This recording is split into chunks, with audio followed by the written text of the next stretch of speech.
11월 27일 네트워크 매거진 시작합니다. 국립공원 설악산 케이블카가 사업 추진 41년 만에 첫 삽을 떴습니다. 2026년 개통을 목표로 하고 있는데 생태계 파괴에 대한 우려와 환경단체 반발은 여전해 논란은 계속될 걸로 보입니다. 첫 소식 이승훈 기자입니다. 케이블카 모형을 단상에 올리자 폭죽이 잇따라 터집니다. 지난 20일 설악산에서 오색 케이블카 착공식이 열렸습니다. 사업 계획을 처음 수립한 지 41년 만입니다. 사람 한 명 없었습니다. 그런데 이 설악산 오색 케이블카가 생김으로써 경제를 계산을 할 수 없을 정도입니다. 오색지구 하부정류장에서 해발 1,430m 끝점까지 3.3km 구간이 케이블카로 연결됩니다. 15분이면 누구나 설악산 정상에 오를 수 있습니다. 강원도와 양양군은 사업비 1,172억 원을 분담해 조기 착공에 나서기로 했습니다. 2026년 개통이 목표인데 강원도는 등산객 분산으로 환경 보전 효과도 거둘 것으로 기대합니다. 설악산에 연간 300만 명에 달하는 등산객의 인원을 분산시켜 이 등산로 인근의 생태계가 파괴되는 것을 막아줄 겁니다. 강원도와 양양군이 친환경 공법을 적용할 방침이지만 설악산 생태계 파괴를 우려하는 환경단체와 일부 주민의 반발은 여전합니다. 일부에서는 오색 케이블카의 경제성도 부풀려져 적자가 불가피하다는 주장도 나오고 있습니다. 환경단체 등은 사업 허가 취소 소송 청구 등에 나설 예정이어서 설악산 케이블카를 둘러싼 갈등은 당분간 이어질 전망입니다. TV조선 이승훈입니다. 리그 오브 레전드 월드 챔피언십이 서울에서 성공적으로 진행된 가운데 서울시가 롤드컵 흥행을 이어가기 위해 매년 가을 e스포츠 위크를 개최하기로 했습니다.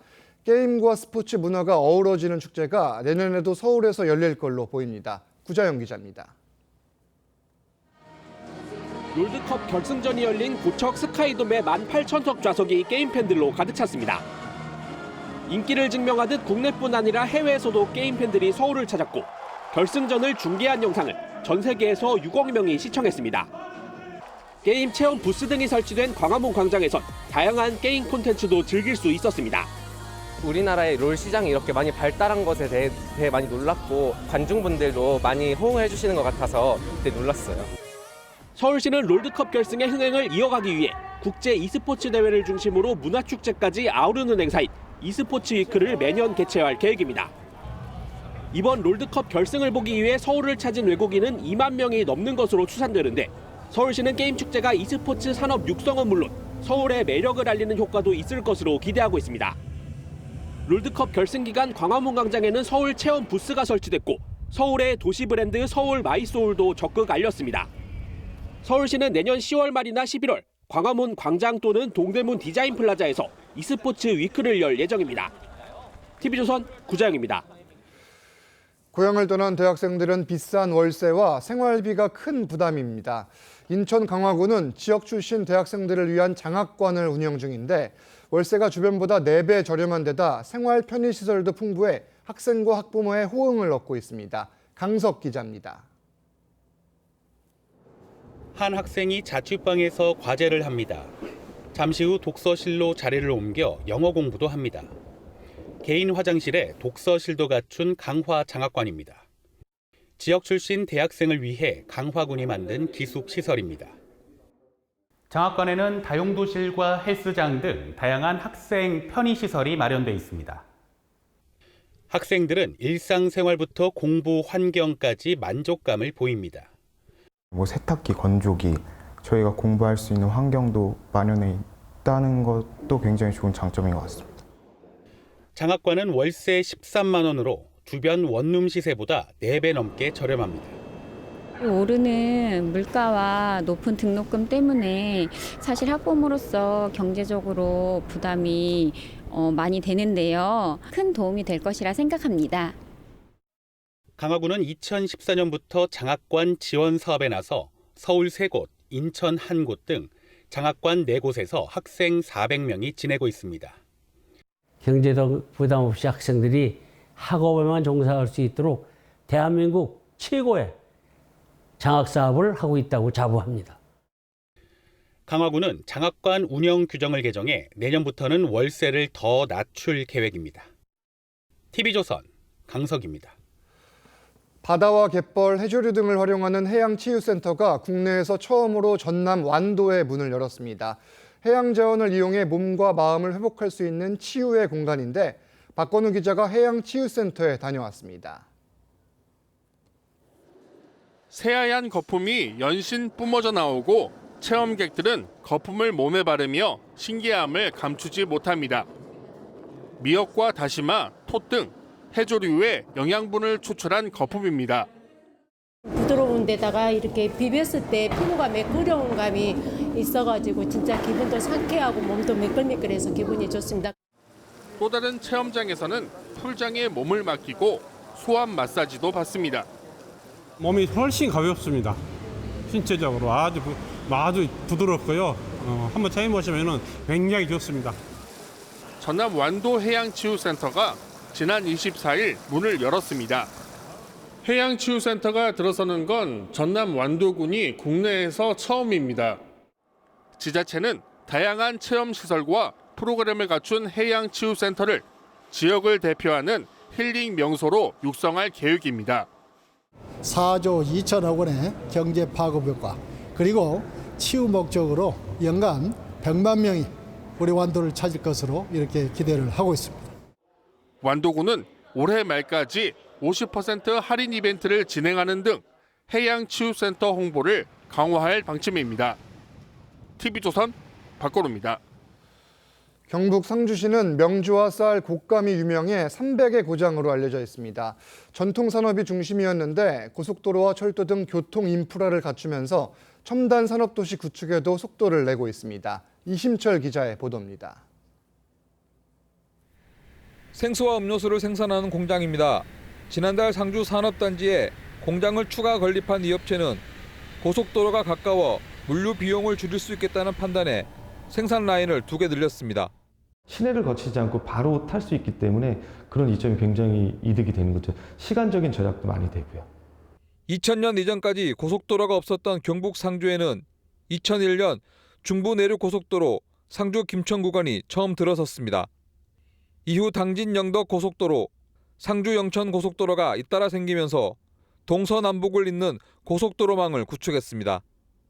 2017년 이후에만 20건이 넘는 투자 협약이 성사됐고 2차 전지와 배터리 응급제 등 첨단 산업부터 농축산물 가공까지 다양해졌습니다. 2차 전지 전용 산단 60만 평을 추가로 개발하고 있고 상주의 새로운 성장 동력이 될 것입니다. 상주시는 2030년 중부 내륙철도 개통에 맞춰 2차 전지와 스마트팜 등 지역의 미래 신성장 산업도 집중 육성할 방침입니다. TV조선 이심철입니다. 포항 지진에 대한 위자료 지급 선고가 난 뒤 시민들의 추가 소송 참여가 폭증하자 포항시가 피해 위자료를 일괄 지급해달라고 정부와 국회에 공식 건의했습니다. 포항시는 소송 참여자가 급증해 행정력 낭비를 초래하고 있다며 확정 판결이 나면 소송 참여 여부에 관계없이 위자료를 지급해야 한다고 주장했습니다. 1심 재판부는 최근 2차례 촉발 지진에 따른 위자료로 최대 300만 원을 지급하라고 선고했습니다. 계속해서 네트워크 매거진 초대석 시간입니다. 국립수목원과 한탄강 등 관광자원이 풍부한 경기 포천시가 올해로 시승격 20주년을 맞았습니다. 최근엔 정부가 추진 중인 기회발전 특구 지정에도 적극 나서고 있는데 백영현 포천시장 모시고 자세한 이야기 들어보겠습니다. 안녕하세요. 예, 안녕하세요. 아침부터 오시느라 고생 많으셨습니다. 예, 감사합니다. 일단 이 기회발전 특구 이거를 지금 추진하고 있다고 들었는데 배경과 지금 진행 상황에 대해 여쭤볼게요. 예, 정부는 지방 분권과 지역 균형 발전을 통해서 지방의 경쟁력을 키워서 자립할 수 있도록 특별법을 제정을 해서 기회발전 특구를 지정하는 정책을 펼치고 있습니다. 이게 수도권은 원천 배제가 됩니다만 저희 포천시는 접경 지역에 해당되기 때문에 그 지구 대상에 포함이 되는 시행령 개정을 통해서 포함이 되고 있습니다. 그래서 우리 기회발전 특구 지정을 추진해 가고 있고 또 우리 포천시는 약 8천여 개의 중소기업이 조업을 하고 있습니다. 이 기업들에서 유발해내는 지역 내 총 생산액 GRDP가 연간 7조 2천억 되고 또 1인당 GRDP가 4,600만 원입니다. 이렇듯 기업 도시임에도 불구하고 또 우리 그런 기업 그 경쟁력이 경기도 전체 31개 시군에서는 7위, 네. 또 경기 북부 10개 시군에서 1위입니다. 그것도 이제 기업 도시인데 그럼에도 불구하고 인구가 감소하고 예. 또 인구 소멸을 걱정하는 그런 상황까지 발생을 하게 된 것은 8천여 개의 업종들이 대부분 가구나 섬유, 예. 또 식품 이렇게 청년들이 선호하는 일자리가 아니라는 그런 것입니다. 그래서 저는 기회발전 특구의 드론 산업을 앵커 산업으로 하는 첨단 산업을 유치해서 예. 포천 청년들이 떠나지 않고 또 수도권에 있는 청년들이 포천으로 예. 기업을 찾아서 일자리를 찾아서 오게 되면 아마 인구 증가가 되고 또 지역이 상당히 활성화될 거라고 저는 기대를 하고 예. 또 행정력을 집중하고 있습니다. 인구 증가와 경제 활성화에 네, 집중을 하고 계시는데 예. 이 기회 발전 특구 앞으로 구체적인 네. 구상안도 갖고 계십니까? 예, 우리 포천은 휴전 이후 약 70여 년을 국가 안보를 위해서 아주 희생을 감내해 오고 있는 지역입니다. 예. 예를 들어서 아시아 최대 사격장인 승진 사격장이 약 600만 평. 그렇죠. 또 영중 미군 전용 사격장. 예. 이것은 한 410만 평 되고 또 특히 다락대 국방과학 예. 시험사가 있고 또 거기도 사격장이 있는데 거기가 또 500만 평. 도합 1,500만 평. 이것은 여의도 면적의 17배나 되는 면적입니다. 상당히 크네요. 그렇습니다. 예. 이렇게 국가 안보를 위해서 희생하고 있는 지역에 또 설상가상 드론 작전 사령부가 지난 9월 1일 창설이 되지 않습니까? 예.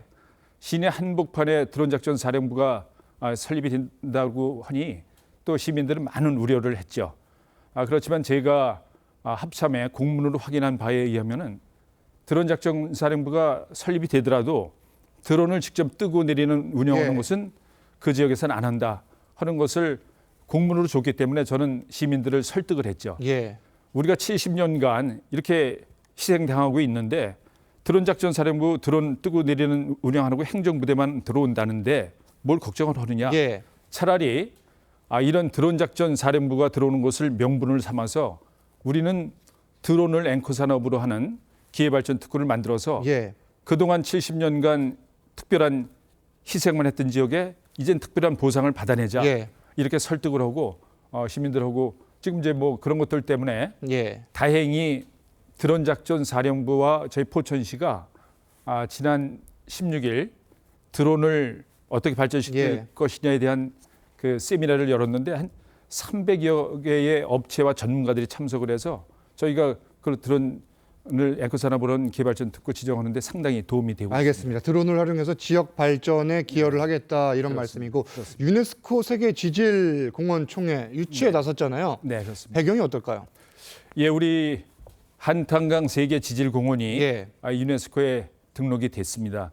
이게 이제 2년마다 갱신이 되고 2년마다 총회가 있는데 올 9월 달에 저희가 모로코에서 있는 총회에 참석을 해서 2025년도 유네스코 총회를 우리 포천에 유치하기 위해서 노력을 많이 했었는데 이게 또 대륙간 이렇게 순환해서 총회가 이루어진다입니다. 그래서 이번에는 남아메리카 그 대상이라서 아마 예. 칠레로 결정이 됐는데 저희는 2027년도 목표로 또 다시 재추진을 합니다. 이것은 예.